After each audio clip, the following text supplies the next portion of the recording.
Lo veo. Ok, ¿cómo estás? Muy bien, ¿usted? Bien, bien, gracias. ¿Qué dice la buena vida? No la conozco, doctor. ¿Cómo no? La tuya es la buena vida. No, no la Oye, conozco. Este muchas sí, gracias mire, por este sí la conectarte por conoce. fin. Sí, ya lo Sí, conozco. ya, Yo también este. tengo el mío, mira. A ver. Ay, pero no está más grande. Me lo regaló una pacientita. Sí, a mí también, Oye, Diego, pues el motivo de estar aquí presentes el día de hoy es hablar Claro. sobre un estudio bien importante. Para los que no conozcan a mi amigo, es el doctor Alfonso Yo Barba, es médico ginecólogo y subespecialista en medicina materno-fetal, egresado del Centro Médico Nacional de Occidente, aquí en Guadalajara. Saludos a todos, muchas gracias por conectarse. Y Saludos bueno, a el todos. día de hoy vamos a hablar acerca del estudio del primer trimestre. Para las que no conozcan ese estudio, se realiza en mujeres embarazadas que se encuentran entre las 11 y las 14 semanas de edad gestacional. Y hoy en día, pues es un estudio que, aunque no es nuevo, está muy en boga porque cada vez lo están solicitando pues más y más y más médicos. Y por obvias razones, es un estudio muy importante en el embarazo. Saludos, Gladys. Saludos, saludos. Sí, pues es un estudio que su principal objetivo es poder decir si el bebé viene o no viene con un síndrome y sobre todo el más importante o el más frecuente pues es el síndrome de Down. Y de ahí para adelante, pues algunos otros síndromes que son un poquito más feos. A veces está la cuestión de que quién se lo debe hacer, cuándo se debe hacer. Como el nombre lo dice, pues es un estudio que se hace entre las 11 y las 13.6 semanas y en el mundo perfecto, ideal, rosa, se lo deberían de hacer todas las mujeres. Sin embargo, pues no siempre está al alcance de todas por pues desinformación, eh, a veces se enteran un poquito tarde del embarazo o simplemente porque se consideran que están fuera de una edad de riesgo y las pacientes o a veces otros médicos deciden que no se practique. Sin embargo, pues nosotros los médicos materno-fetales es un estudio que recomendamos para todas. Eh, de momento, eh, pues yo creo que vamos a esperar a ver si alguien tiene alguna duda o si quiere agregar algo, doctor. Sí, fíjate, el motivo de la charla es principalmente orientar un poco a todas las pacientes que están interesadas en ese estudio. A mí me toca mucho en la práctica diaria que me llega una paciente, por ejemplo, de 34 semanas de embarazo, ¿no? Uh -huh. Y va a realizarse X estudio. Y siempre sale la misma pregunta. Oiga, doctor, ¿y mi bebé viene todo bien? En este estudio se descarta algún síndrome cromosómico. Entonces, ya esa edad gestacional a las 34 semanas es muy difícil decirle a la paciente, ¿sabes qué? Viene todo bien, porque como bien sabes, los estudios de ultrasonido son complementarios uno con el otro. O sea, los estudios de ultrasonido no se descartan entre sí. Entonces, por eso es muy importante tener el ultrasonido del primer trimestre, del segundo trimestre y del tercer trimestre. Ya los nombres, pues, el que vamos a hablar en específico el día de hoy, se le conoce de diferentes maneras, ¿no? El tamizaje cromosómico del primer trimestre, el estudio estructural del primer trimestre, el ultrasonido de las 11 a las 14 semanas, ¿no? Y es muy importante que las personas o las pacientes en este caso sepan que el estudio de las 11 a las 14 semanas no lo sustituye ningún otro estudio y que esa ventana de tiempo de entre las 11 y las 14 semanas es una ventana donde si se pierde esa oportunidad para realizar el estudio, ya no se puede realizar en otro momento del embarazo. Más adelante podemos complementar con algún otro marcador del segundo trimestre, pero los del primer trimestre ya no podemos regresar el tiempo para realizar esos estudios. Entonces, es muy importante informar que las personas sepan que este estudio existe, que la principal finalidad hoy en día, de hecho ya son varias, ¿no? El estudio del primer trimestre, si lo pudiéramos como ordenar en grupos, su primera finalidad pues es la intención de diagnóstico o de sospecha de los síndromes cromosómicos o aneuploidías, ¿no? En segundo lugar, ya hay muchas de las patologías estructurales que se pueden observar desde el primer trimestre. Obviamente no todas como en el segundo trimestre, pero ya hay muchas enfermedades morfológicas o estructurales que podemos observar en el primer trimestre. Y finalmente también es un estudio de tamizaje para la preeclampsia, ¿no? Que también, o aquí en México sobre todo, es una enfermedad pues que conlleva mucha morbilidad e incluso mortalidad, ¿no? Sí. Entonces, yo creo que a grandes rasgos eso es lo que puedo mencionar ahorita de rápido, ¿no? Mire, aquí aparece la primera pregunta, nos la realiza Clarisa Cota y Ajá. dice, si no se detecta una anomalía en el primer ultrasonido, ¿se puede detectar después por las semanas más avanzadas de gestación? Bueno, ahorita pues usted básicamente ya lo dijo, que no, se pierde la ventana de oportunidad. Yo pongo siempre un ejemplo, ¿no? Nosotros sabemos que, por ejemplo, los bebés con síndrome Down, voy a tocar mucho este síndrome porque es el más frecuente, presentan alteraciones que son muy típicas y comunes en estas semanas, entre las 11 y las 14. Y sabemos que después de la 14, más de alguno de esos bebés va a tender a la resolución de dichos problemas, ¿no? Siendo específicos, la translucencia nucal aumentada y la ausencia del hueso nasal, que se les puede calcificar ahí algo después y puede dar la impresión de que está formado, sí. Y luego yo siempre les digo a las pacientes que debemos de clasificar a los Down como Down sanos y Down enfermos. Los Down sanos son los que conocemos todos. Eh, el hijo de una amiga, un pariente, tiene síndrome de Down, pero es un niño con Down que, que está sano, por así decirlo, no tiene cardiopatía, no tiene alguna gastropatía, no tiene otra cosa, a lo mejor solo el retraso mental, las alteraciones físicas de, sobre todo musculoesqueléticas, pero pues al final es una persona que puede ser independiente. Y los Down enfermos serían aquellos que sí tienen afectaciones graves y que desgraciadamente muchas de las veces no sobreviven a la etapa adulta, a veces ni de la niñez. Entonces yo les explico que si les toca que el bebé es un niño con un Down, pero lo vamos a clasificar como Down sano, es probable que no lo vayamos a poder detectar si no hicimos el ultrasonido del primer trimestre. Eso creo que contesta la primera pregunta.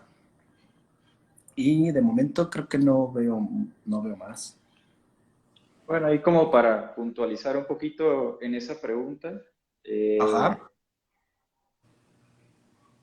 eh, mm, digo, hay varias cuestiones a tener en cuenta, ¿no? Porque hay ciertas enfermedades que se expresan hasta después, ¿no? Del primer trimestre, ¿no? Sí. Entonces, si no te realizaste el primer trimestre, obviamente el siguiente paso obligado sería hacer el ultrasonido estructural del segundo trimestre y tratar de encontrar algo que se correlacione a la intención de búsqueda de síndromes cromosómicos, ¿no? Aunque yo también quisiera ahorita como no enfocarnos necesariamente en puros síndromes, ¿no? Porque también No. existen enfermedades estructurales del primer trimestre que se pueden detectar de manera muy temprana y nos ayudan a dar una asesoría pues muy detallada a las pacientes de hoy en día, ¿no? Quiero Sí, aprovechar, si gustas, para responder algunas de las preguntas que nos hicieron en la semana. Si ok. quieres, tú respondes una y yo respondo otra. La primera sería, ¿qué es el ultrasonido del primer trimestre?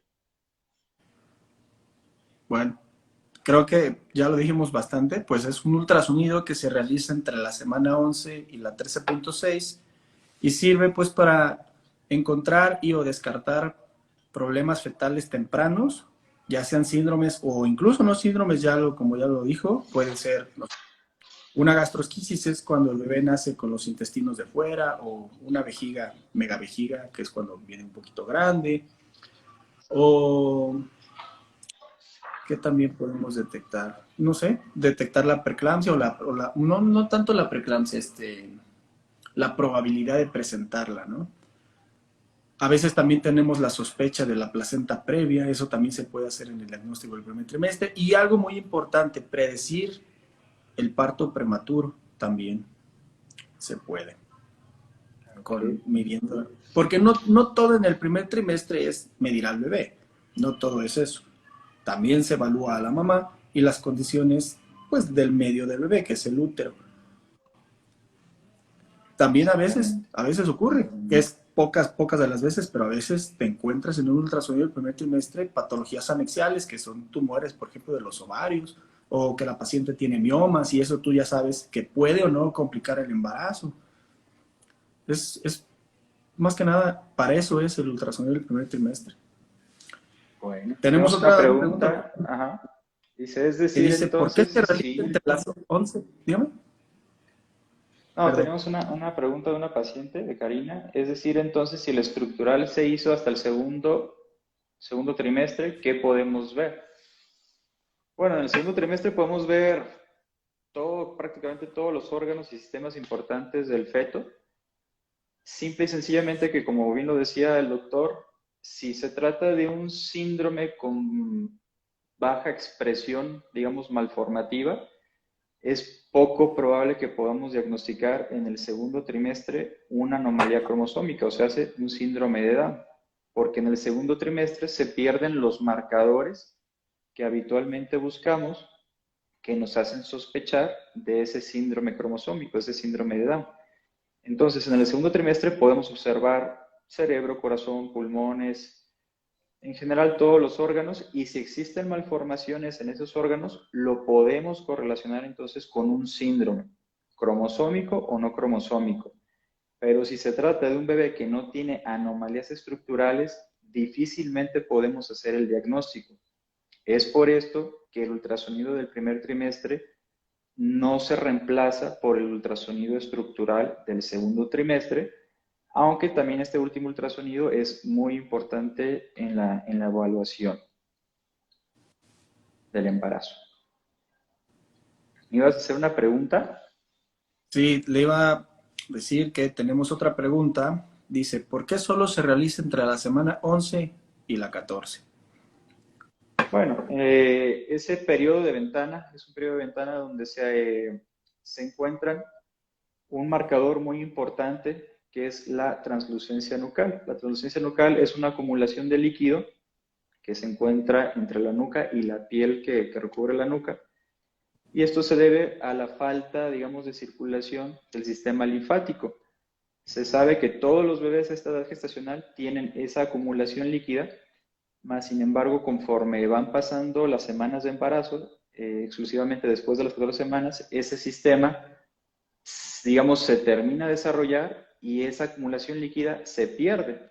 Entonces, después de esta edad gestacional, ya no es posible evaluar ese marcador de forma, digamos, certera o eficaz. Además que de manera estadística, entre los 45 milímetros y 84 milímetros, es que tenemos las percentilas que nos hablan de normalidad o anormalidad. Pero principalmente es porque los marcadores cromosómicos, ultrasonográficos, se pierden después de las 14 semanas. Entonces, un bebé pudiera tener afección de la translucencia nucal entre las 11, 12 y 13.6 semanas y después perderse después de las 14 semanas y ya no podría ser valorable, se nos iría el diagnóstico o la sospecha diagnóstica. Aquí complementando lo que dijo de los 45-84 milímetros, estamos hablando de la longitud corona rabadilla, que Es va correcto. de la cabeza a prácticamente las nalgas, porque nada más para complementar eso. Sí, sí, claro. Sí, Bueno, vamos a contestar otra de las preguntas que nos hicieron la semana. Nos preguntaron, ¿cómo se hace el estudio? ¿Me sacan sangre? pues el estudio, ya, bueno, aquí el nombre del lab lo dice, es ultrasonido de primer trimestre, o sea, se hace completamente vía ultrasonido, valga la redundancia, y puede ser vía vaginal o vía abdominal. La vía vaginal generalmente aporta mayor información porque es un eco que tiene una mejor definición. Sin embargo, no es tan bien tolerado por las pacientes porque a veces el estudio puede ser tan corto como que el bebé viene bien acomodado y duramos 15 minutos en realizarlo, o puede ser un bebé que viene completamente, no sé, de pompis, de Rotado. rotado, y no se acomoda nunca y te puede tomar una hora y es muy incómodo para la paciente. No, no se toma sangre, no en esta parte del estudio, igual vamos a hablar un poquito más adelante de eso, de si se toma o no sangre, pero ustedes llegan así a la consulta, doctor, vengo por ultrasonido el primer trimestre. Es todo vía ultrasonido. No se invade a la paciente, casi nunca es necesario. Lo que sí es necesario, sobre todo para un buen estudio vía abdominal, es la preparación. Y la preparación es muy sencilla, llegar con vejiga llena. ¿Por qué? Porque la vejiga desplaza el útero un poquito hacia arriba y tiende a acomodar el feto. Eso lo hace mucho más sencillo de realizar. Y esa es la forma como se hace el estudio. Muy bien. Otra pregunta que nos hacen ¿es necesario realizar el ultrasonido del primer trimestre a todas las mujeres embarazadas? Y bueno, esta es una pregunta que se hacen muchísimas pacientes, ¿no? Y la verdad es que sí, o sea, hoy en día hasta se considera un derecho de salud realizar este estudio a todas las mujeres embarazadas, ¿no? Todas las mujeres embarazadas tienen dudas, tienen preguntas, y la clásica pregunta que a todos los ginecólogos nos realizan es, ¿mi bebé viene bien? ¿Mi bebé está bien? ¿Tiene algún problema? Y este es uno de los estudios más importantes para resolver todas estas dudas. Y otra cuestión muy importante es que cualquier pareja embarazada en este mundo tiene un riesgo estadístico de que su bebé tenga algún problema cromosómico o estructural, ¿verdad? O sea, ni todas las parejas que son jóvenes están libres de estos problemas, ni todas las parejas que tienen más de 35 años de edad a fuerza tienen que tener una malformación, una anomalía. Todos hemos tenido pacientes de arriba de 35, 39, 40, 44 años de edad y sus bebés vienen sin ningún problema.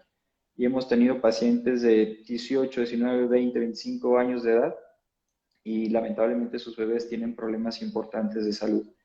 Entonces, en resumen, la respuesta a esta pregunta es sí. Todas las pacientes embarazadas que se encuentran en el periodo de ventana entre las 11 y las 14 semanas de edad gestacional se deberían o deberían de tener el derecho de realizarse este estudio. Ahorita voy a complementar, doctor, con que no es una de las preguntas que nos hicieron, pero sí es algo que generalmente explicamos en la consulta. Ahorita que dijo que por estadística, pues todas las pacientes tienen un riesgo. Las pacientes en edad reproductiva de menos de 30 años, de 20 a los 30, pues es el ancho más grande de las mujeres que se embarazan a nivel mundial. Ya arriba de 30, obviamente, va decreciendo las personas que lo hacen, y arriba de los 35, 40, pues todavía mucho menos. Y por eso es que, a pesar de que las mujeres mayores de 35 años tienen mayor riesgo, donde se presentan más los casos es en las de menos edad, porque se embarazan más. Y lo otro es que no es pregunta todavía, bueno, nadie lo ha hecho, pero ¿cómo es que nosotros reportamos el riesgo? Nosotros vamos a reportarlo como bajo, medio o alto. Y bueno, depende de la probabilidad que tenga cada mujer embarazada de que su bebé tenga o no tenga alguno de los síndromes, así es como lo vamos a reportar, bajo, medio o alto. Generalmente las pacientes arriba de 30 años, generalmente o casi todas, por así decirlo, llegan con un riesgo medio a la consulta para por lo menos uno de los síndromes más frecuentes. Y con el estudio nosotros aportamos ese valor que dice, ¿se incrementó el riesgo o se disminuyó el riesgo? Generalmente, afortunadamente, ese riesgo se disminuye, pero cuando incrementa, entonces sí, ahí cambian un poquito las cosas y el manejo de la medicina fetal. Exactamente. Muy bien. Vamos a pasar a otra de las preguntas que nos realizaron en la semana. Dice, ¿cuántas veces me tengo que realizar el ultrasonido del primer trimestre?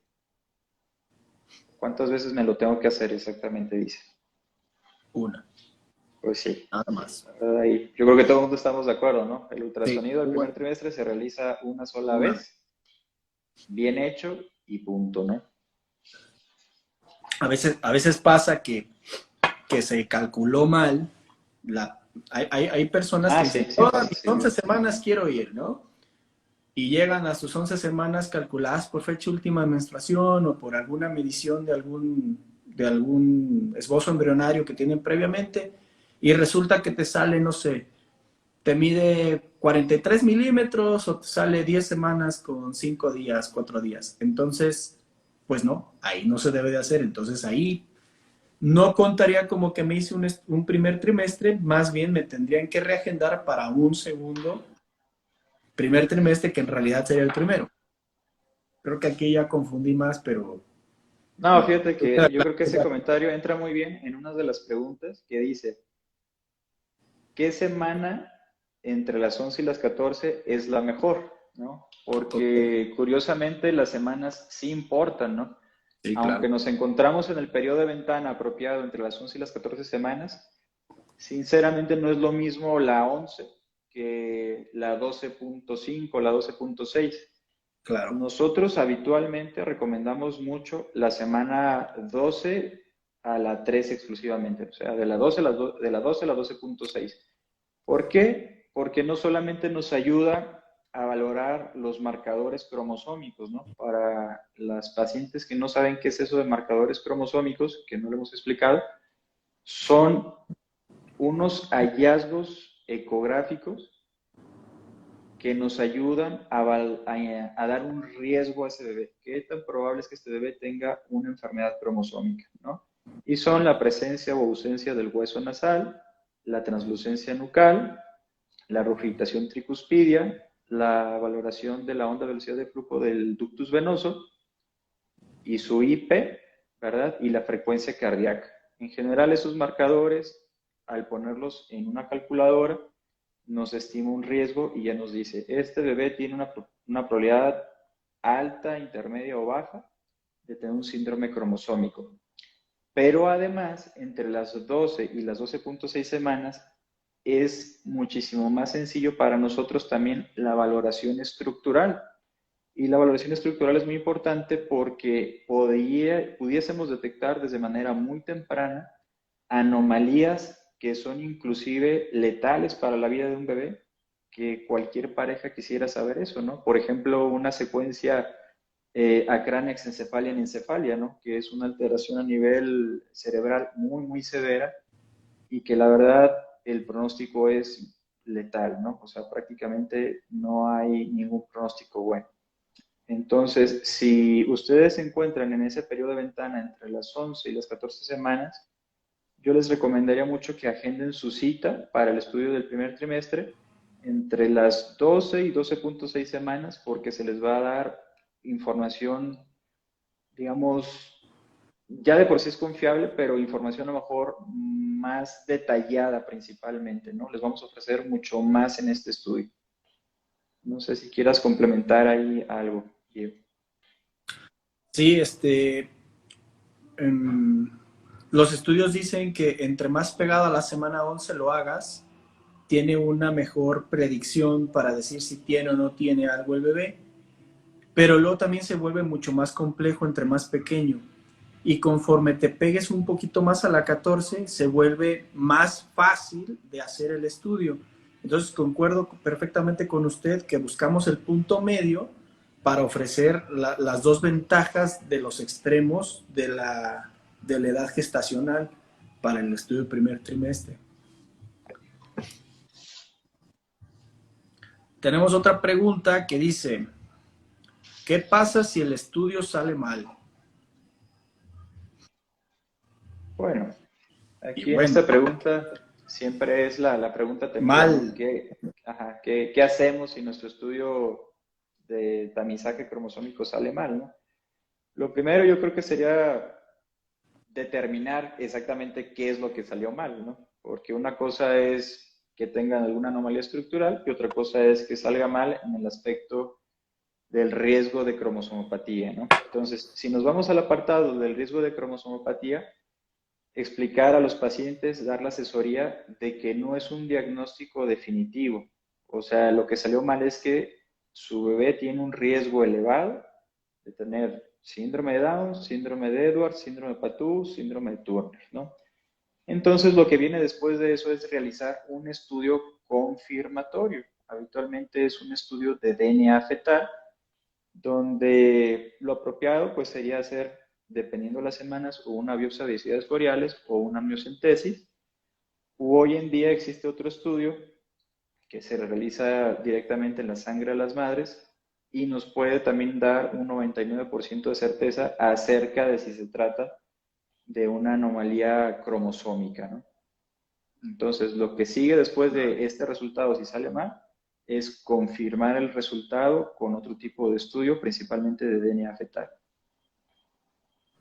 ¿Sí? Entonces, aquí tenemos que si algo sale mal, nos tenemos que brincar a un estudio que se llama invasivo. Invasivo ya es porque extrae sangre de la paciente, líquido del bebé o una biopsia de vellosidades coriales. Lo otro, el ultrasonido de primer trimestre en manos expertas tiene una confiabilidad del 95%, incluso más alta. Y ese otro 5%, que es obviamente muy importante, se obtiene con lo que acaba de decir. Entonces, quiero señalar aquí que cuando se realice un estudio de estos, se tiene que realizar, pues, por médicos materno-fetales, porque somos los indicados para realizar el estudio. Porque a veces me ha ocurrido que me han llegado pacientes con un estudio que tiene un resultado malo y resulta que no era un resultado malo, simplemente un error de medición. Aquí a veces, Exactamente. yo creo que sí le ha pasado que a veces llegan con imágenes donde parece que es una translucencia nucal aumentada y resulta que no lo es. Era el saco Exacto. que daba la impresión de estar aumentando la nuca, pero no lo era. Entonces, esta también sería una respuesta. ¿Qué pasa si sale mal? Bueno, depende de quién te lo hizo, ¿no? O dónde te lo Sí, hiciste. Y cómo se hizo. O en qué semanas te lo hicieron. Entonces, ahí, como usted dijo, hay que confirmar. Lo revisas. Si el diagnóstico sale de nosotros, entonces sí nos tenemos que ir directo a un invasivo. Pero si sale de alguien que no tenga la experiencia, por así decirlo, valdría la pena que lo repitiésemos. sí, la verdad, mucho ojo donde se realizan este tipo de estudios.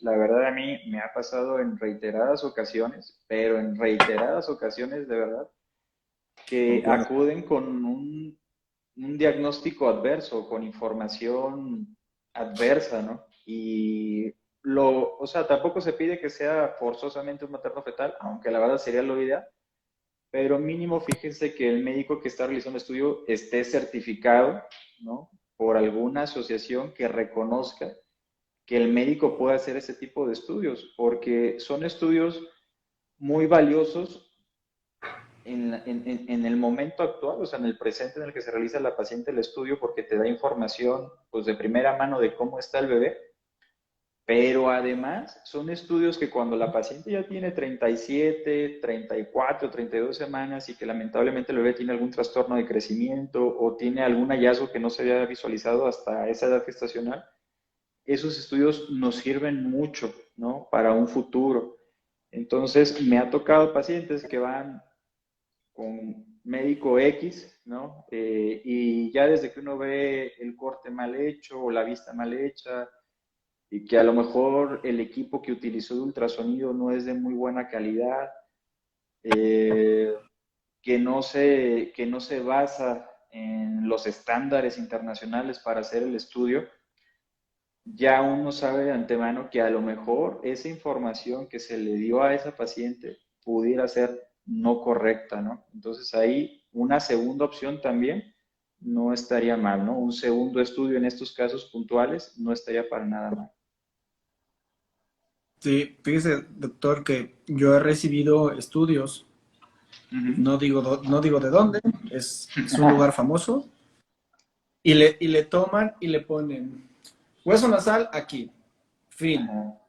translucencia nucal acá, normal. Y ya, te Se dejan acabó con la todo idea el de que estudio. o bien se acabó, y pues no, la realidad es que va mucho más allá, mucho más allá. Sabes que a mí me ha Y tocado ver reportes de ultrasonido con imágenes que son bajadas de internet, o sea, que ni siquiera son las imágenes del bebé de la paciente. ya ves, Imagínate nada más esos detalles. Entonces, pues mucho ojo donde se realizan los estudios. por ahí está un comentario que dice, ese es el problema, que te ofrecen ese tipo de eco doctores que no son expertos o solo son médicos generales. Pues la situación es que, o sea, no es de meritar pues a un médico general, ¿no? O sea, en cuestión de ecografía, el conocimiento y la experiencia y el tipo de equipo que uno tiene, la verdad es que sí hace mucha la diferencia para evaluar a un bebé, ¿no? No es por demeritar a un médico, pero si tú eres un médico que está haciendo ultrasonido, ¿verdad? Y que sabes que te falta la habilidad para hacer este tipo de estudios o que no cuentas con el equipo adecuado para hacer el estudio, la verdad es que no se debería o no lo deberían de hacer porque hoy en día aquí, por lo menos en Guadalajara, no está para nada regulado quiénes son los médicos que sí pueden hacer cierto tipo de estudios, porque aunque suene algo, no sé, dramático, hay estudios de ultrasonido que le pueden salvar la vida a un bebé o todo lo contrario, ¿no? Entonces, lo que uno pone por escrito en una ecografía conlleva muchísima responsabilidad por parte del médico que la hace, ¿verdad? Sobre todo cuando son diagnósticos tan importantes como estos de cromosomopatía o de malformaciones mayores, ¿no? Del primer trimestre. Sí, fíjese, doctor, me ha tocado varias veces, bueno, 4, cuando mucho, yo creo, afortunadamente. Hace poco me llegó una paciente muy asustada porque le Ujú. habían dicho que su bebé tenía una malformación que se llama gastrosquisis. Esta malformación es tener los intestinos de fuera. Creo que fue a un lugar, le hicieron un ultrasonido y le dijeron, viene con los intestinos de fuera. Pero así se lo dijeron, como agua va. ¿Cuántas Pero, semanas tenía? tenía como 9. Ah, Y la paciente agendó su cita para el primer trimestre porque pues fue con su médico y su médico le dijo, no, mira, vamos haciendo el estudio, puede ser algo normal, pero la pobre paciente se quedó como 2, 3 semanas, yo creo que ni comía, de los sí, nervios, de claro. pensar de que su bebé tenía algo. Ya conmigo, el bebé, quiero adelantar que estaba completamente normal y ahora no solo es parte de la interpretación de un diagnóstico, ¿no? Sino de conocer por qué etapas cursa un embrión. Antes de las 10 semanas, lo voy a mencionar aquí, obviamente usted lo sabe, los bebés tienen algo que se llama gastrosquisis fisiológica, pues se sale el intestino para poder agarrar esa forma como de churrito y después se regresa hacia el interior del abdomen. Y eso es algo que pues, todos los seres humanos pasamos por ahí, pero afortunadamente no a nuestras mamás se hicieron esos diagnósticos tan así como lo que usted dice. O sea, eso es un diagnóstico que puede terminar en que la mamá Aborte. presente rechazo, en que no transgresiones dietéticas que terminen en complicando el embarazo y resulta que era algo completamente normal, como en este caso, que afortunadamente así fue y la paciente pues terminó yéndose muy tranquila a su casa.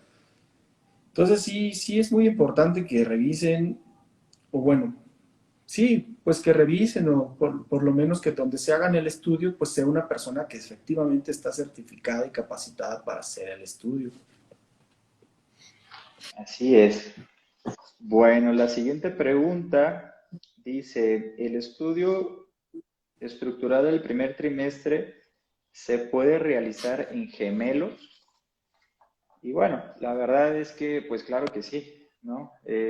Aquí cuando ya hablamos de gemelos, de embarazo gemelar, ya la complejidad del estudio se modifica, ¿no? Estamos hablando de que es más complejo el estudio desde lo técnico, ¿no? Entonces, revisar a dos bebés, se revisan obviamente los mismos marcadores que ya mencionamos, pero de hecho el estudio de ultrasonido es el estándar de oro para pacientes con embarazo gemelar, ¿no? Ya aquí entraríamos en todo un tema diferente de que si son gemelos idénticos o disigotos, etcétera, pero para Patito. responder ajá, responder la pregunta de manera así sencilla, claro que sí. O sea, este estudio se le realiza a pacientes con embarazo gemelar. Ahora, hay que entender por gemelar. Coloquialmente gemelos, pues son dos, trillizos, tres, pero nosotros los materno-fetales decimos embarazo gemelar a más de uno. Ya decimos Ujú. doble, triple, y arriba de tres ya decimos que es alto orden. Y viene siendo lo mismo. Sí se hace y se busca exactamente lo mismo. Muy bien. Ahorita va la siguiente pregunta. Dice, ¿se altera el estudio si estoy tomando medicamentos? No. Sí, pues aquí los medicamentos no tienen absolutamente nada que ver en un trastorno cromosómico. Bueno, Eh, la única cosa que pudiera alterar el estudio, pero no para lo cromosómico, es la ingesta de los AINES, que son los medicamentos para el dolor, que a veces causan la disminución del líquido amniótico. Sería lo único que se pueda cambiar y ahí como hacernos un poquito de ruido, pero no, para medicamentos fines, con para fines teratogénesis genéticos, comprobada, ¿no? para ese efecto, no. La respuesta es no. Dice la siguiente pregunta, ¿todos los bebés presentan las mismas características? Pues no. Sí, bueno, sí y no, por lo que dijimos hace rato. ¿Qué tan expresivo es el síndrome? O los marcadores. No todos los bebés van a presentar todos los marcadores. Hay bebés que presentan solo la translucencia nucal aumentada, pero el hueso ahí está, el hueso nasal, o el corazón se ve bien. Hay bebés que no, que todo lo contrario, el hueso no se los ves. Este, perdón, les ves sí, no les ves el hueso, pero la translucencia está normal. O hay bebés que todo lo hueso y translucencia se ve normal, pero el corazón sí presenta ahí alteraciones. Ahora, sí, la respuesta por eso digo es sí y no, porque sí porque son los mismos marcadores, pero no porque no se van a presentar todos juntos o de la misma manera en todos los bebés. No sé si guste aquí agregar algo, doctor. Complementar. Bueno, yo creo que la pregunta, no sé si va encaminada a si a todos los bebés les tenemos que encontrar los mismos hallazgos en relación a los marcadores cromosómicos, ¿no? O sea, un bebé que está sano, en teoría, el que sea que revisemos que está sano, debe cumplir con las siguientes características, ¿no? O sea, el hueso nasal debe estar presente, la translucencia nucal debería estar por debajo del percentil 95%, el ductus venoso debería tener su onda anterógrada, el latido cardíaco pues por debajo de 180 latidos por minuto, eh, la regurgitación tricuspida debe estar entre 30 y 60 centímetros sobre segundo. Entonces, si la pregunta va encaminada a si todos los bebés que están sanos cumplen con ciertos requisitos, pues sí, todos cumplen con ciertos requisitos. Ahora, los bebés que se salen de estos requisitos o de estos marcadores no necesariamente son bebés enfermos. Ahí viene la complejidad del estudio también, ¿no? Porque no es lo mismo tener una translucencia nucal aumentada que tener solamente la ausencia del hueso nasal, que tener un ductus venoso con onda retrógrada. Entonces, dependiendo del hallazgo que encontremos en ese feto, va a ser la asesoría que le demos a ese paciente. Pero ojo, que se salga de la normalidad no siempre significa que el bebé esté enfermo. Entonces ahí es la otra parte importante del médico con el que va, que sepa asesorar a la paciente. Oye, ¿sabes qué? Te encontré una translucencia nucal aumentada, pero no quiere decir que tu bebé ya tiene un diagnóstico hecho y confirmado de que está mal, ¿no?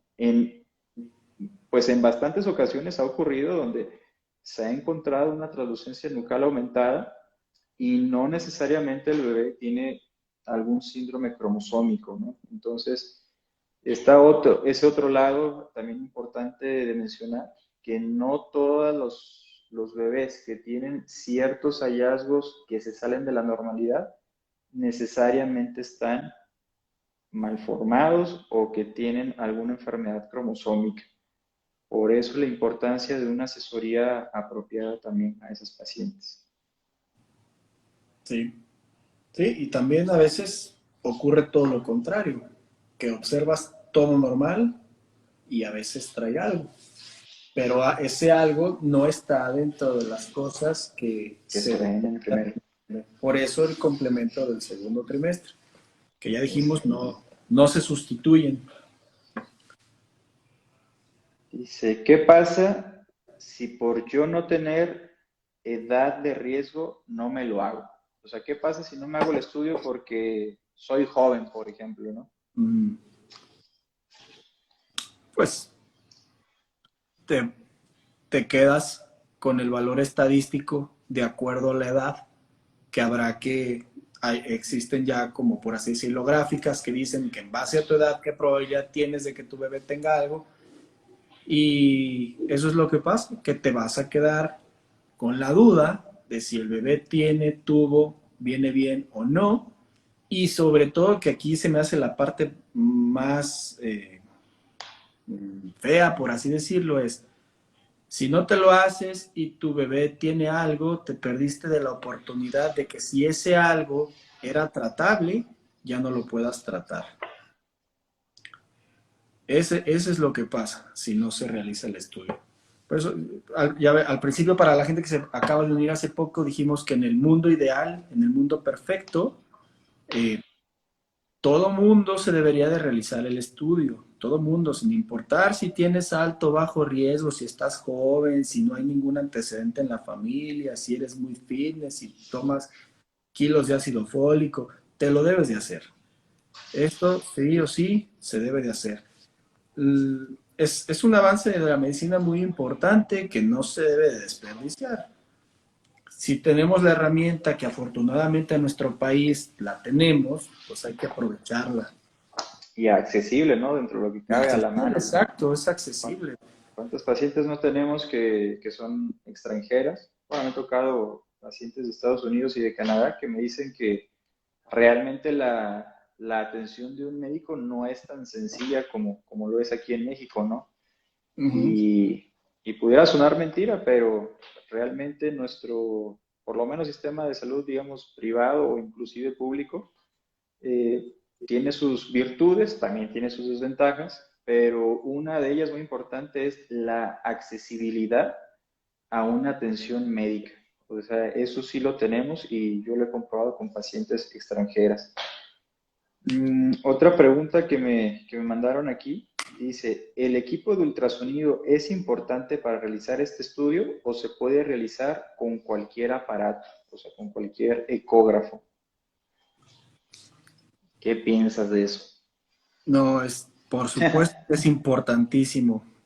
Sí, Aquí es claro. como decir, voy a entrar en una carrera de Ahora que Fórmula está de moda la 1 Fórmula 1, ¿no? y me voy en un Exact- bocho. Exactamente. Tendrá que ver o no para que yo gane. Claro que tiene que ver, claro, por supuesto que sí. No voy a entrar en detalles técnicos, pero los equipos de ultrasonido sí varían mucho, sí varían mucho en sus capacidades técnicas. Afortunadamente todos los maternos fetales, no voy a mencionar marcas, no vamos a hacerle publicidad a nadie. Todos nos preocupamos por adquirir un equipo que cumpla con los requisitos para poder, pues, abastecer la necesidad, ¿verdad? Y vamos a decirlo, pero en esas escalas, tanto el doctor como su servidor, tenemos un Ferrari. El doctor un Ferrari de último modelo. Oye, Sí, a fíjate esas. que esa pregunta es interesante porque, pues a lo mejor muchos pacientes llegan al consultorio de cualquier ginecólogo y yo creo que hoy en día cualquier gine, el 100% de ellos o de nosotros, tenemos un equipo de ultrasonido. Sin embargo, pues la paciente no tiene ni idea de si el equipo de ultrasonido es de buena calidad, es de calidad intermedia o es de baja calidad, ¿no? Pero para un médico, el médico que se dedica a realizar estudios de ultrasonido avanzados, definitivamente son médicos que le van a invertir lo que sea necesario para asegurarse de que la información que le están dando a la paciente es fidedigna.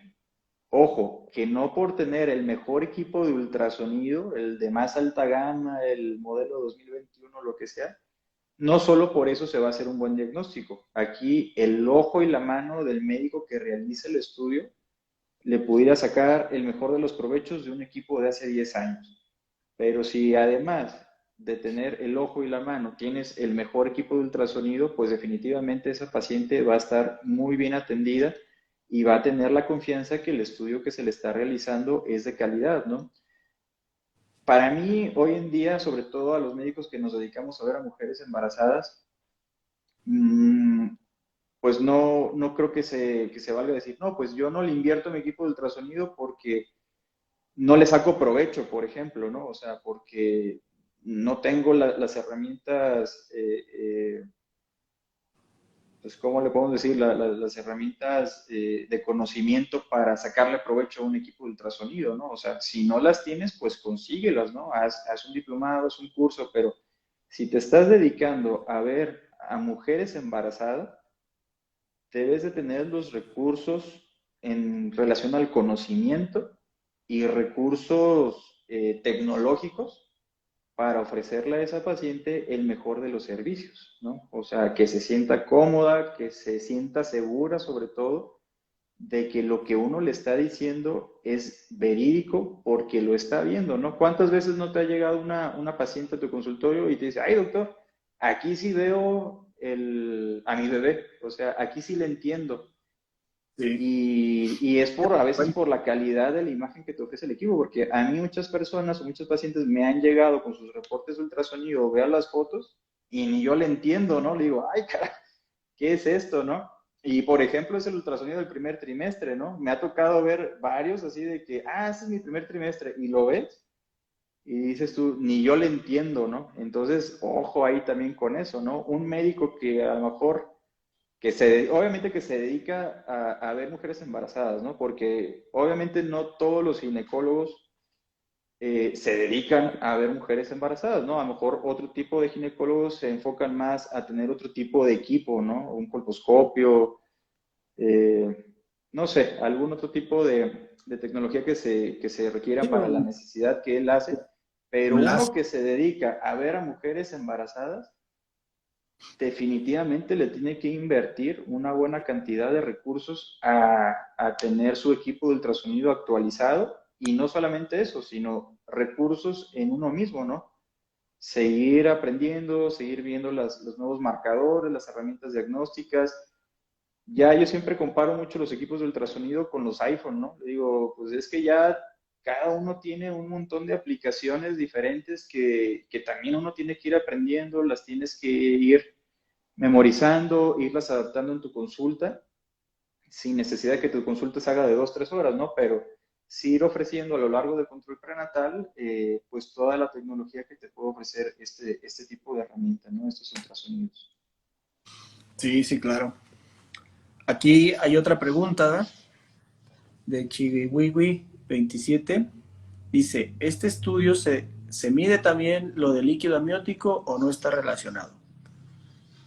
Para síndromes como tal, de los más frecuentes no, pero para malformaciones que pueden llegar a ser graves sí, porque a veces la ausencia de líquido te puede hablar de tres cosas: un mal funcionamiento placentario, una falla en el sistema renal del bebé o una ruptura prematura de membranas, que a veces ocurre que se rompan las membranas muy chiquito y no se dé cuenta la paciente, piense que haya sido, se me salió la pipí, y tú observas y dices, híjole, no hay líquido amniótico. El líquido amniótico al principio del embarazo se produce por una especie de sudor de la placenta, y una vez que empiezan a funcionar los riñones, que eso ocurre alrededor de las 12, 14 semanas, es pura pipí de bebé.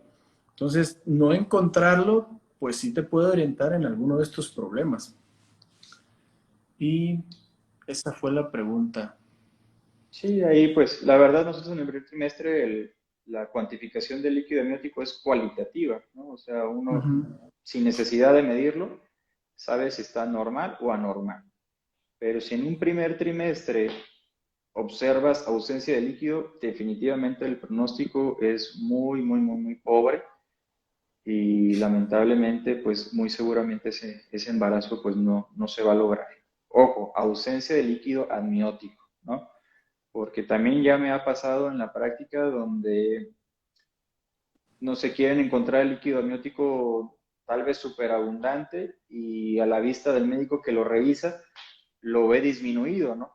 Pero eso no significa que el bebé está mal, ¿no? O sea, no significa que tenga algún problema. Yo aquí me refería a la ausencia de líquido amniótico, un pronóstico muy malo, la cantidad de líquido disminuido, habría que valorar realmente si lo es de esta manera.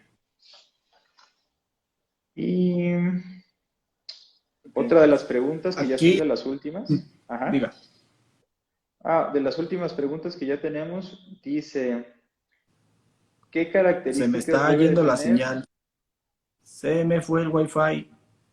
Ah, Sí, yo sí te escucho, o no, soy no, yo, no, ya no lo oigo. yo sí te Ya, escucho, ya lo oigo, ya, ¿ya? ya, Ok, entonces te comentaba, de las ya últimas no, preguntas que tenemos se me fue. son, ¿qué características debe de tener el médico que realiza este tipo de estudios? Y bueno, si nos vamos a la mejor recomendación posible, pues para empezar debería ser ginecólogo obstetra, continuando con la subespecialidad de medicina materno-fetal. Yo creo que debería ser el médico el más capacitado para hacer este tipo de estudios. Y además de tener esa especialidad de ginecología obstetricia, medicina materno-fetal, que además esté avalado por un órgano internacional que te apruebe en tus medidas que haces, ¿no? Hace pocos días subí una certificación de la Fetal Medicine, donde mandé unas de las imágenes que yo hago aquí en mi consulta del día al día y te la califican, ¿no? Te califican un montón de ítems y te dicen, de acuerdo a las imágenes que tú me mandaste, yo te certifico como un médico que sí sabe hacer este estudio o que por lo menos sabes obtener las imágenes apropiadas para hacer este estudio, ¿no? Entonces, un médico materno-fetal que además esté certificado por la Fetal Medicine, que además tenga su equipo de ultrasonido, que cumpla con las características apropiadas para hacer el estudio, yo creo que sería el médico más capacitado para poderlo realizar. Claro. No sé si quieras Aquí, complementar algo más. no, de eso no. No, es perfectamente bien respondido. Aquí hay otra pregunta que dice, ¿por qué el doble marcador está en desuso? Bueno, primero voy a decir que es el doble marcador. Es una prueba donde se mide bueno, dos sustancias. Una que se llama proteína plasmática asociada al embarazo A y la otra es la hormona coriónica humana fracción B, o beta, mejor dicho. Eh, no es que esté en desuso o, bueno, si es la única herramienta que uno tiene disponible, pues hay que usarla y ese es como, es un estudio de sangre que va posterior a un hallazgo malo del ultrasonido del primer trimestre o que se puede complementar, pero está en desuso porque en base a costos resulta más efectivo y más barato y más, con una mejor, pues sí, predicción, realizar, por ejemplo, un ADN fetal en sangre materna, pues ese prácticamente, ¿no? Su confiabilidad es del 99.99%, que contra el doble marcador, que pues te puede salir, como decimos vulgarmente, entre azul y buenas noches y te vuelves a quedar con la duda, ¿no? Es más que nada una cuestión de costos, por lo que podríamos decir que está en desuso, pero depende de donde te encuentres. Si no, si estás en alguna parte de la República donde no tengas el acceso a las pruebas genéticas, pues adelante, te puedes hacer el doble marcador. Doctor, ¿me escucha? Se cortó, lo veo pausado.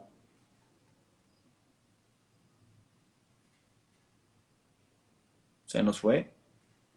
¿O me fui? Se nos fue.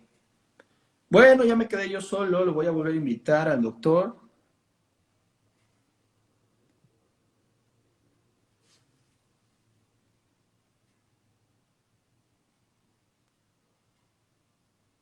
Ahí está.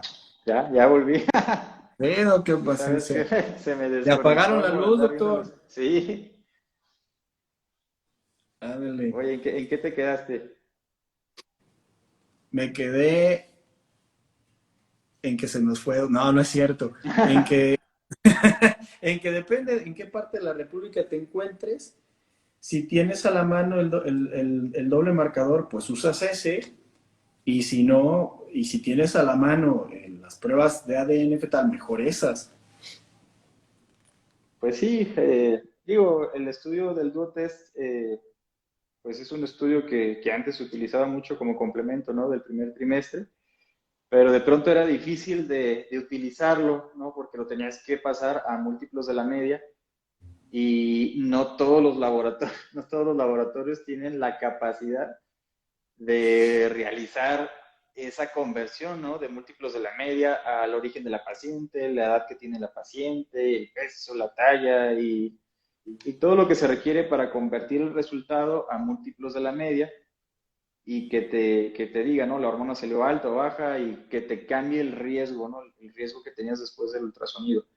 La verdad es que no es mucho lo que te mejoraba en la sensibilidad del estudio. Y la verdad es que Ya. hoy en día, con el advenimiento ya del DNA fetal libre en sangre materna, o el DNA trofoblástico que le llaman, pues supera por mucho, ¿no?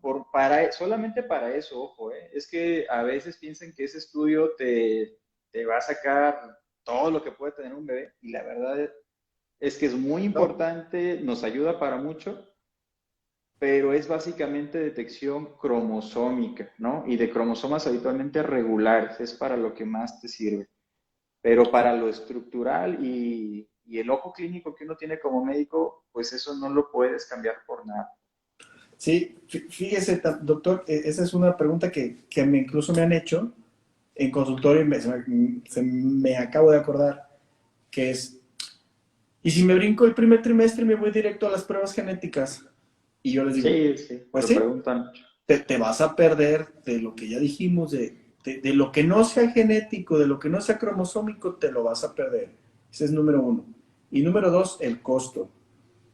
Mucha gente tiene acceso a un primer trimestre, pero no va a tener acceso a pruebas genéticas, porque por lo menos son 10 Por veces lo más menos caras, aquí. ¿sí? Por lo menos es 10 veces más caro que un primer trimestre. Y vuelvo a lo que dijimos al principio.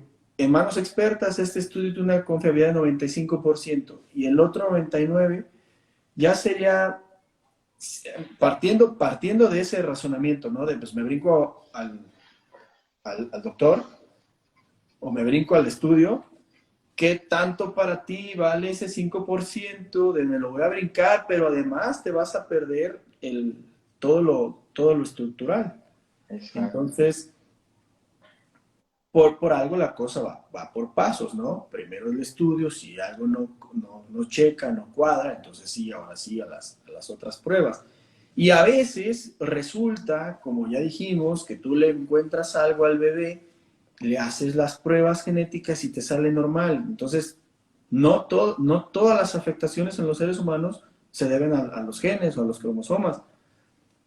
Siempre que uno lee en cualquier libro, las causas de problemas, te lo mencionan, sustancias, el medio ambiente, radiación, genéticas, y luego te dicen desconocidas, y en las desconocidas está todo lo demás cuando no lo podemos explicar por qué trae algo que no es genético. Es muy popular pensar que siempre que el bebé trae algo es genético. Y no es así. Exactamente. Pues son básicamente todas las preguntas que nos hicieron llegar. Ujú. No Ah, sé si tengo, alguna yo tengo una más. otra. Sí, Ajá. nos preguntaron, si se llega a detectar un síndrome, ¿se puede tratar? Depende. Hay que entender, los síndromes son como de adentro hacia afuera, o sea, eso ya no se puede corregir. No puedes entrar y corregir los genes de una persona, pero depende de qué tenga. mm, Vamos a poner un ejemplo, ¿no? tiene una megavejiga, que es otro tema para otra plática. Pero si esa megavejiga se debiese a algún síndrome, sí, sí se puede tratar. Ahí entra la cirugía fetal y se puede tratar. Como dijimos, hay síndromes que, bueno, no se expresan tan fuerte. Si tiene tratamiento, lo puedes hacer. Y si está en la ventana de oportunidad del tratamiento, pues adelante, ¿no? Aquí pongo este ejemplo. O por ejemplo, le encontramos gastrosquisis. ¿Se puede tratar? Sí, sí se puede tratar. Ahora, ¿se puede tratar en la vida fetal? Mm, no. La gastrosquisis no se puede tratar como tal, el defecto en la vida fetal, pero sí te sirve estar enterado porque el seguimiento por ejemplo, de esa patología que es cuando los intestinos vienen de fuera, va a cambiar mucho. Ya tu control prenatal no puede ser no puede ser de cada mes, tiene que ser incluso más seguido. El nacimiento no puede ser en un hospital pequeño, tiene que ser en un hospital grande, tercer nivel. O sea, en este estudio a veces la gente dice, ah, pues yo quiero mi bebé, venga como venga, traiga lo que traiga. Ok, pero ofrécele a tu bebé que traiga lo que traiga, que nazca en el mejor lugar posible para que se le pueda dar la mejor atención y en cuanto nazca tenga un mejor pronóstico. Porque si ocurre, a veces, ah, mi bebé viene con X cosa y pues van a ser en el hospital chiquito que no tiene terapia neonatal y nosotros las primeras horas pues de vida de un bebé son como las horas doradas, ¿no? Si va a presentar algo que se pueda tratar va a ser ahí. Porque a veces yo les digo a los pacientes, mientras esté conectado a la mamá lo mantiene vivo, lo mantiene sano, pero una vez que él se enfrente a la vida, las cosas van a cambiar. Y entonces aquí es donde, repito, si bien no pudiste hacer nada como invasivo o que me tomo X medicamento y se cura, no, pero sí te sirve para que en el momento del nacimiento el bebé reciba la mejor atención. Sí, digo, ahí pues, la pregunta, aunque pareciera ser sencilla, pues no lo es, no es una No, es pregunta bastante como compleja. simple. O sea, si por ejemplo un bebé tiene síndrome de Down, obviamente no hay una cura para el síndrome de Down, ¿no? O sea, no existe una cura para eso. Pero sin embargo, si ese bebé con síndrome de Down tiene una cardiopatía, por decir algo simple, ¿no? Una CIB, ¿no? Una comunicación interventricular, eso sí se puede tratar. O sea, la CIB cardíaca sí se puede tratar en el bebé con síndrome de Down, más sin embargo el síndrome no se cura, no se trata. Ujú. Entonces aquí tendría que ser la pregunta muy específica, ¿no? O sea, mi bebé tiene una patología o un síndrome de base, que ese síndrome de base desencadenó un problema neurológico, cardíaco, en vías urinarias, etcétera. ¿Qué es lo que le puedo tratar, no? O sea, puede tener, no sé, trisomía 13, por ejemplo, y tener labio paladar hendido, pues el labio paladar hendido lo puedes tratar, pero no puedes tratar la trisomía 13, ¿me explico? O Sí, sea, claro. necesita hacer una pregunta muy, muy puntual y específica para poderla responder de la mejor manera posible, pero en términos claros y sencillos, el síndrome cromosómico o genético no se cura, pero la expresión de ese síndrome en una malformación pudiera sí tener algún tipo de tratamiento. Eso es lo que yo pudiera dar de comentario en relación a esa pregunta. Sí. Esta, esta fue la última pregunta que tenemos, doctor, de las que nos hicieron durante, pues, estas como 3 semanas que estuvimos anunciando que íbamos a hacer este live. Ujú. Y no sé si alguien más tenga alguna pregunta, Que hable ahora o que que llame. hable ahora o después. En un siguiente live. No sé Sí, cómo se te hizo la experiencia, Diego, de live. Yo es la primera vez que hago uno, pues ya ves que por lo general no hay no hay mucha oportunidad de estar haciendo este tipo mm, de dinámicas, normalmente por falta de tiempo u organización, ujú, pero pues te agradezco mucho la ayuda para organizar todo este en vivo. La verdad creo que a pesar de, a lo mejor de lo desorganizado al principio, nos salió bien, respondimos prácticamente todas las preguntas que nos hicieron a lo largo de la semana. No sé si quieras decir algo más acerca antes de ya retirarnos a descansar. Hay una pregunta que escribió Vanessa Fonseca hace Ujú. ratito, la vi y pues nos perdimos tantito. Y ella pregunta que si se pueden tomar test en el embarazo. Yo siempre les digo que los test depende del té. Generalmente el té de manzanilla y de limón de cajita son tés muy simples, por así decirlo, y esos no tienen ningún problema. Pero el resto de los tés, a veces las personas que los fabrican les agregan sustancias que contienen comino, porque el comino realza el sabor, el aroma. Y el comino de ahí se saca la oxitocina y la oxitocina produce contracciones y mal aplicada puede causar desde un aborto hasta una amenaza de parto prematuro o realmente un parto prematuro. Entonces, si van a tomar de preferencia test no anden tomando test en el embarazo de nada. Y si van a tomar de alguno, por favor, pregúntenle a su médico primero de cuál es y cómo lo van a preparar, de dónde van a obtener la hierba, la raíz o lo que sea de que lo vayan a hacer. Pero así, a simple, la respuesta rápida y sencilla es no lo hagan. Se desaconseja. Y del otro autor, la experiencia, pues sí me gustó. Yo también, como ustedes, el primer live que hago por lo mismo, pero siento que es algo muy provechoso porque, bueno, aquí afortunadamente sí hubo una respuesta favorable de las Tuvimos buen pacientes. quórum, ¿verdad? Sí, no estuvo Ajá. nada mal. Y hubo preguntas de las que no nos hicieron en la semana, que salieron aquí y que yo creo que a veces las personas no se animan a preguntar porque creen que va a ser algo muy, no, pues cómo voy a preguntar eso, ¿no? Pero pues todas las dudas son válidas, todas. Y qué bueno, aquí creo que se aclaró todo lo que se preguntó, salió respondido y pues yo pienso que vamos a estar haciendo esto un poquito, no sé si más seguido, pero de que lo repetimos con otros temas, yo pienso que sí lo vamos a hacer.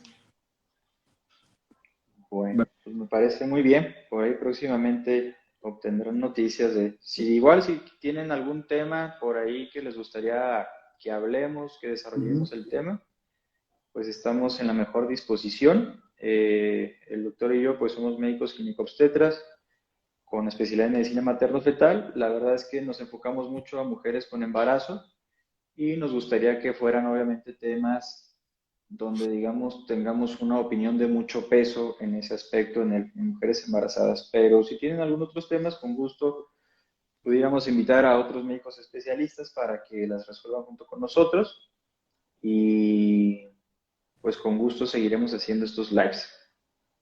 Sí, sí, sí. Eh, Tocó el punto, ¿no? Nosotros teníamos un maestro en la especialidad que nos decía, ustedes son los superobstetras. Y me daba risa, pero al final sí es cierto. Nosotros, tanto usted como yo, estamos muy enfocados en el embarazo, demasiado enfocados en eso. Entonces, todos los temas que se relacionen con esto, pues considero que estamos dentro de la expertise para resolver las dudas, pero sí, sin embargo, si ocurren de algún otro tipo, con mucho gusto invitamos a alguien más. Por ahí ya tenemos anotada a una bióloga de la reproducción, luego se las presentaremos, que quiere también participar con nosotros y tiene también temas muy interesantes que, por así decirlo, son el preámbulo a nosotros. O sea, me quiero embarazar, ¿cómo le hago, no? O sea, ¿qué tengo que hacer para estar en las mejores condiciones? Y sobre todo, hay problemillas de fertilidad, sería otro de los temas, pero por ahí, en estos días que apareció nuestra idea de live, otra doctora, también especialista en medicina fetal, se vio interesada en contribuir con el próximo tema que fue el estudio estructural. Entonces, muy probablemente para el próximo live, pues estaremos los tres, Bueno, ¿verdad? pues con gusto. Sí, Así sí, sí, es. con todo gusto. Bueno, Muy pues yo bien. ya me despido entonces. Diego, muchas gracias por estar presente. Igualmente, doctor. por la invitación, por desarrollar los temas, responder las preguntas y pues nos estamos viendo próximamente por aquí también. Así es. Hasta luego, doc. Hasta luego a todas. Hasta luego, bye. Bye.